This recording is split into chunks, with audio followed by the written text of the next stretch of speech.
Hi everybody, welcome to Cafe. I'm Clarence Reynolds. And I'm Carissa Clark. It's great to be back with you to share all the fun and exciting events happening this week. I had a chance to go to the Orlando Museum of Art and the gift shop, and I got a chance to see all the different mediums of art, so take a look.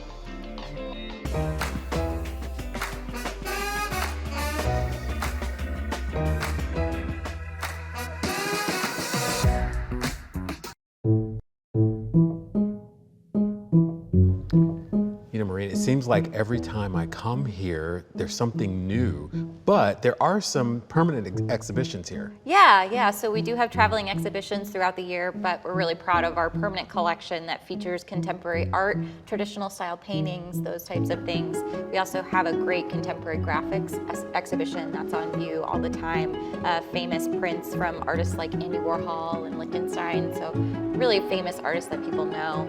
We also have a great abstract exhibition that features some sculpture and kind of more creative outside the box works. And then we also have a collection of artifacts from the ancient Americas that's on view. So there's really something for everybody at the museum.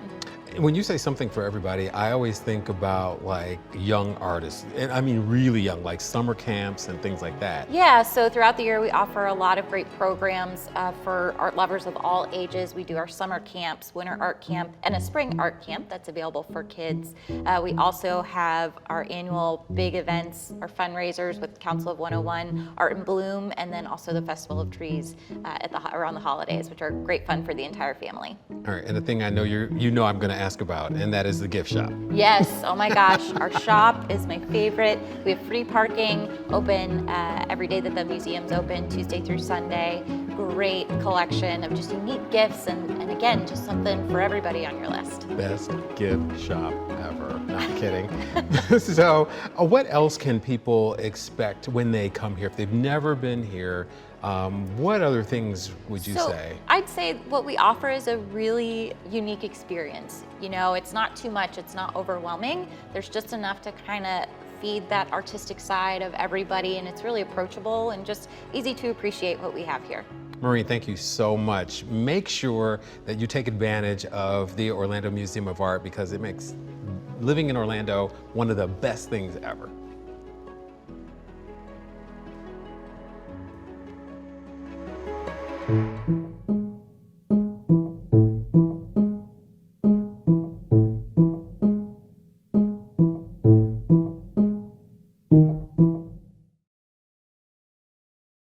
Well, that looks amazing. Some really interesting stuff there. Yes, really special. Lots of different mediums. So if you're not really a painting lover, there's also sculpture. There's also really avant-garde art and some video. It's a lot of mix of everything. We're really lucky to have that. That's really special. Yeah. Very nice. Well, the Greater Orlando Sports Commission presents the 2024 Sporties, Greater Orlando's Night of Champions, on December 4th at 7 p.m. The Sporties honor sports business professionals whose contributions and impact are vital in making Greater Orlando one of the country's premier sports destinations. A live watch party and reception will take place at the Orlando Museum of Art, and it includes a post-event reception. See who will take home the hardware this year in 12 categories. For more information about the event and this year's finalists, visit greaterorlandosports.com/sporties. Are you ready to see Santa make one of his dramatic entrances? Join the city of Edgewood for its 9th annual Santa Fly-In on December 6th at 6 p.m. That's right, Santa is flying in, and you can watch him arrive by helicopter and enjoy a magical evening filled with holiday cheer. This free event offers something for everyone: Santa meet and greets, festive food and drinks, bounce houses, live music, and more. For details about the fun family event, visit edgewood-florida.gov. Experience the sights and sounds of the season when visiting downtown for the holidays. And throughout the entire month of December, downtown Orlando is offering free holiday events for all to enjoy. Beginning December 6th, the Eola Wonderland Christmas tree comes alive with synchronized lights and music. Shows will take place every hour beginning at 5:45, and you can also embrace the magic of the season at a snowy Florida wonderland at Lake Eola. To learn more, check out downtownorlando.com. If you're looking for a little history with your holidays, the Fort Christmas Historical Society presents Cracker Christmas on December 7th and 8th at the Fort Christmas Historical Park. This event celebrates the Florida pioneer and the rich history of Christmas community. It also showcases local history through a craft fair and homemade items, pioneer demonstrations, and community organization displays. The origin of the term Florida cracker refers to the crackling sound made by the whips used by early settlers to herd their cattle. For more information, go to fchsinfo.com.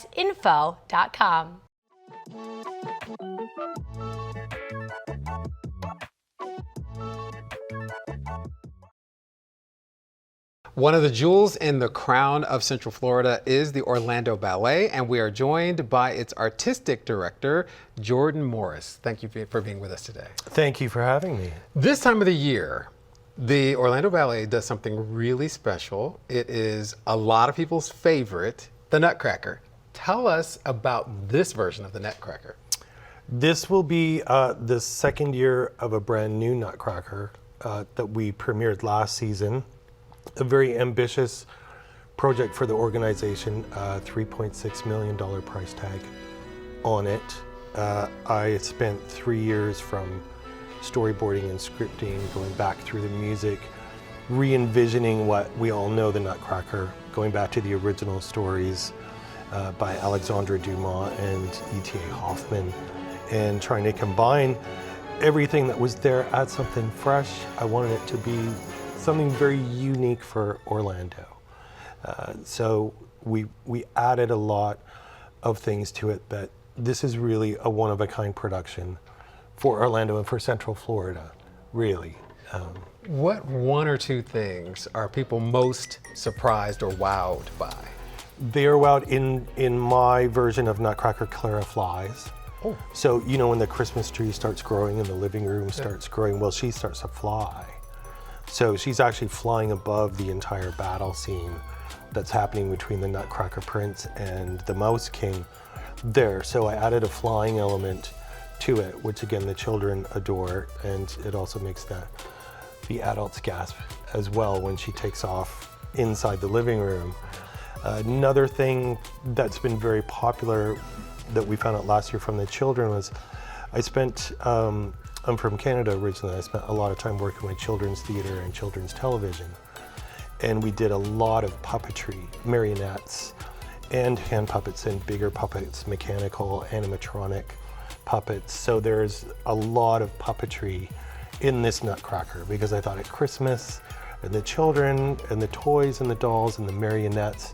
So there's some incredible puppet builders here, of course, that were Disney, Universal, all these. So we enlisted this team of puppet builders to bring us all new marionettes.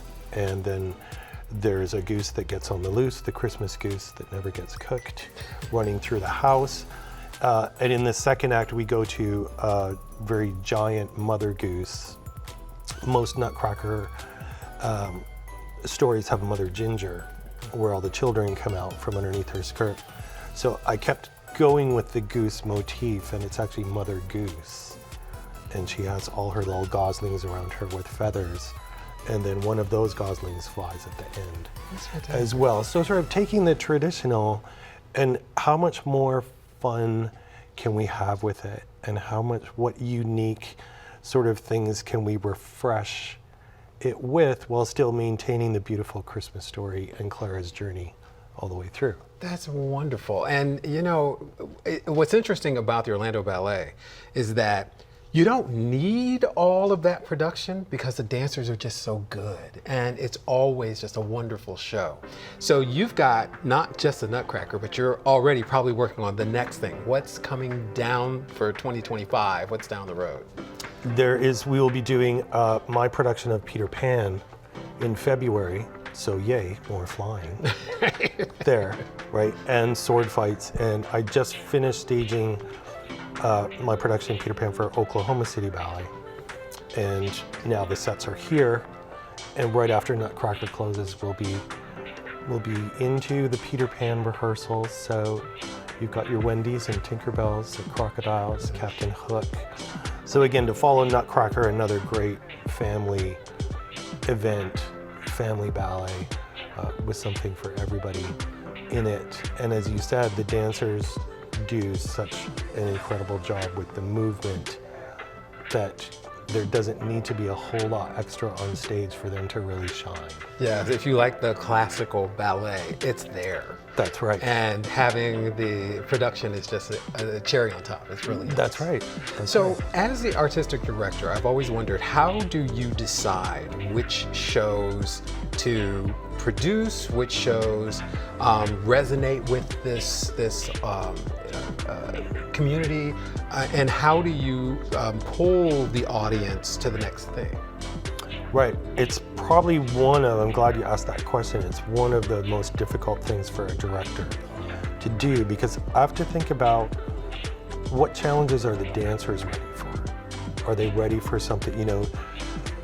2 years ago, I did A Streetcar Named Desire, right? A very meaty Tennessee Williams, some pretty harsh characters in there, still some beauty in the story. And part of the reason I brought Streetcar in, because I knew last year I was going to do Casanova.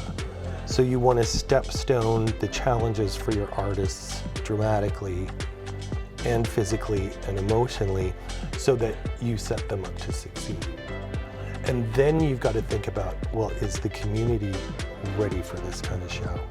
Will the audience come and see something that is perhaps not so light and airy, but a little more meaty and of the human condition?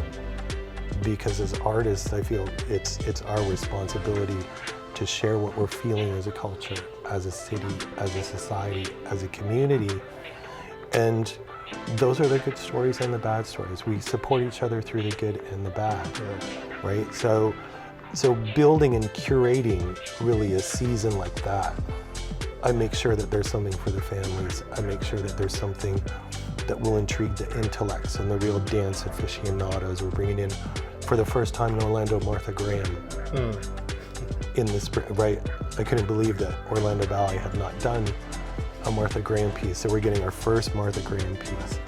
Things like that I'm trying to bring to the community, bring to the city, Central Florida, that we can really embrace and enjoy together. And that is why the Orlando Ballet is such an important part of this community. Well, I thank you so much. Thank you for being with us, Jordan. My pleasure. And if you've seen the Nutcracker before, you haven't seen this Nutcracker. So go and check it out. Again, thank you for being with us, and we'll be right back. For Taste of the Town, I had the pleasure of going to Mia's Italian Kitchen. It is delicious. Take a look.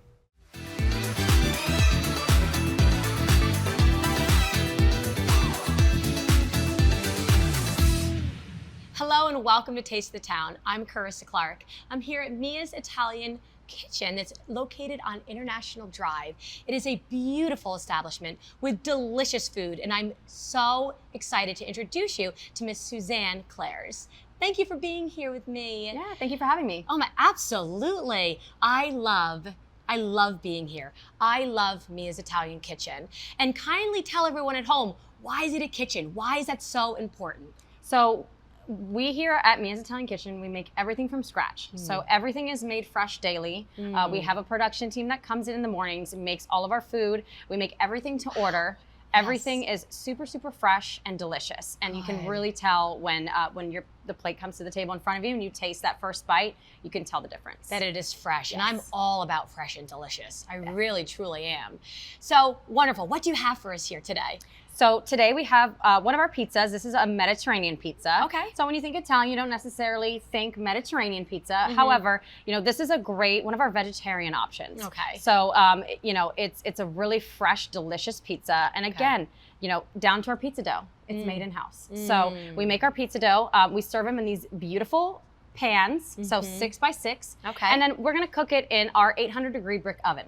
Oh, wow. So it gives it a nice, beautiful crust. And what we do is this is a white pizza, so there's no red sauce on it. Oh, okay. However, Okay. if you want to throw some red sauce, you're more than welcome to. Okay. But you just start with the cheese, and you're gonna want to make sure if you like that brown crispy cheese crust on the edge of your pizza like I do, you want to make sure, and one of our signatures is that we put the cheese all the way to the sides. Yes. So as it melts in that 800-degree brick oven, it's going to crust and have a beautiful crust on the edges. Gives it Wow. that nice little bite. Okay. All right. And then we have a variety of, traditional toppings for a Mediterranean pizza. So we have Kalamata olives. So those you can sprinkle on as much or as little as you'd like. So you want to kind of sprinkle them. And one little trick that I learned from working here and working in our pizza station, you kind of want to make sure that you don't pile all your ingredients in the middle of the pizza. Oh, sure. If you do that, some people who love cheese or love toppings, they'll tend to kind of put everything in the middle. If you do that, you might have the middle of your pizza undercooked while the outside is overcooked. Oh, So come on. Make sure you don't pile everything. Spread it around nicely. Obviously, you want That your is so important, yeah, Suzanne. absolutely. You want your Okay. toppings even, but you also want to make sure that the dough is evenly cooked. So that will be super helpful. That is important. So some shaved red onions gives Okay. it that nice little bite. Yes. Again, as much or as little as you'd like. Just spread those around. Those are going to cook down a little bit, but they're still going to be nice and crunchy. I like onions on pizza. Absolutely. personally. Absolutely. And then we're going to go on with feta cheese, of course. What is a Mediterranean without some feta? True. So go ahead and drop that on the top. And, again, as it cooks, it's going to render down a little bit. It's going to melt a little bit, but it's still going to have that beautiful, salty, crumbly inside taste. It's going to be beautiful. And then these are oven roasted cherry, little yellow cherry tomatoes. So, again, I would not think to do that. see how they, they've got, if you roast them in the oven ahead of time, they're gonna, the inside's gonna be a little bit softer. You don't want to necessarily put raw tomatoes on because they won't cook down enough by the time your Right. pizza's ready. Sure, of And course. we love tomatoes. I will eat a Yes. tomato Yes, raw, on right everything. off Right, the vine. right. Sure. But on your pizza, you want to make sure that it's easy to take a bite. So you want to make sure that you want to oven roast them, or even if you want to saute them in a pan with a little olive oil, whatever you want I to do. don't think to do that. Do you? Okay, I'm inspired. So Good. beautiful. And then fresh herbs. Yes. We've been talking about fresh herbs. Fresh herbs. So you very have fresh important. basil and then some oregano. So you just kind of drizzle that on top. This and then is you're so, I'm so impressed. This is so amazing because I think about, time with family and time with friends. And this is something that you can do with them at home, or if you're hosting anyone. I mean, this has to be so popular. Yeah. And you can also do it here together.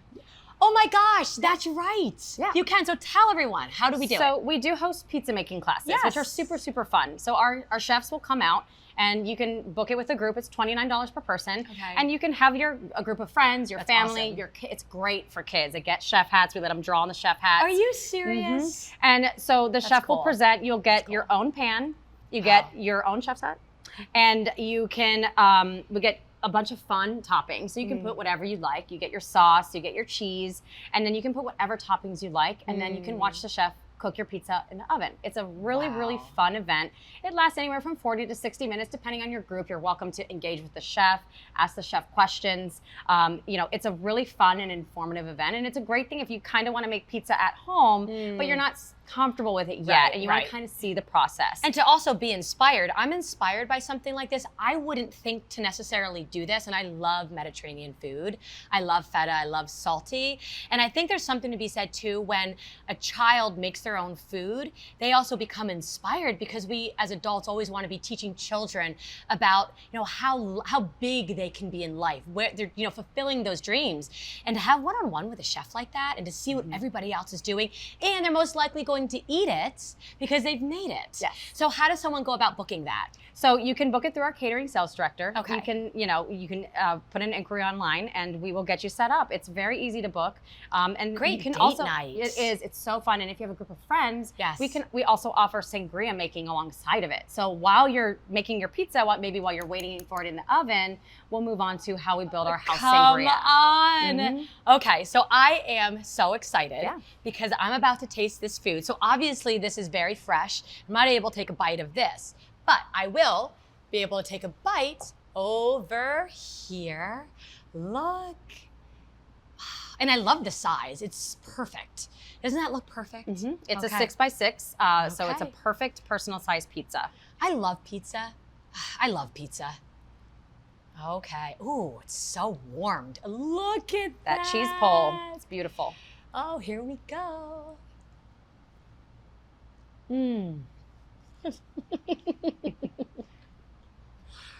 I love it. I love it. I love this. Completely worth your time. So again, this is a vegetarian option. Now we do, if you are gluten-free, we do have gluten-free pizza dough and we have gluten-free pasta. And if you're vegan, we do have a vegan cheese. So we Look can at all accommodate the options. food allergies. That is so And- amazing. I absolutely invite you, make a reservation and do this for yourself. Please go to our website for more information. I do invite you to come here to Mia's Italian Kitchen on International Drive for your taste of the town. Until then, I'll see you around town.